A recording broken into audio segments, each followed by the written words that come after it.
In today's video, I'm going to show you how to auto-cull eyes open portraits in Adobe Lightroom Classic so you can quickly sort through headshots and portraits, save time, and focus on the best shots.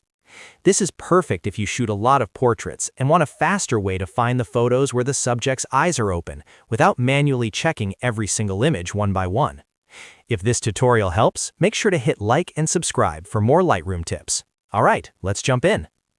First, make sure you're using Adobe Lightroom Classic version 15 or later because this assisted culling feature is available in newer versions.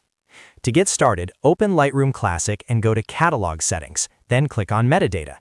Inside that menu, look for Assisted Culling and turn it on. If you prefer, you can also use the top bar and switch on Auto Analysis. Either way, the goal is to allow Lightroom to analyze your images automatically. Once that is enabled, the next step is to run the analysis. If you're importing new photos, you can enable Assisted Culling during import, so Lightroom begins checking the images right away.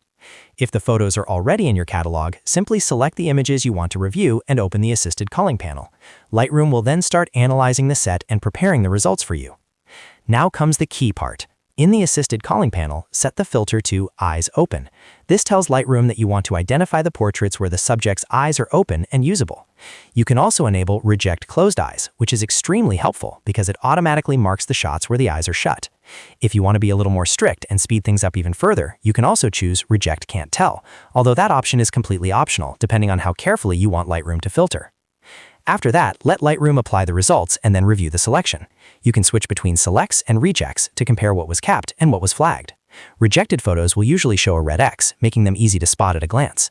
Take a few moments to inspect the results carefully, because even though this feature is powerful, it is still best to double-check the rejected images before deleting or hiding anything. If you notice the filtering is a little too aggressive or not strict enough, adjust the settings and run the review again. That way you can fine-tune the results based on the kind of portraits you shoot. And if you have groups of similar shots, you can also use auto-stack similar shots to keep your gallery cleaner and better organized. One very important thing to remember is that this feature works best on portraits and headshots where the subject's face is clearly visible. Since this is still an early access feature, you should always review the rechecks yourself before making any final decisions. That extra check can save you from accidentally hiding a good photo. So that's how you auto-cull eyes open portraits in Lightroom Classic. It's a fast and practical way to speed up your workflow, especially when you're sorting lots of portrait images. If this video helped you, please give it a like, subscribe for more Lightroom tutorials, and I'll see you in the next one.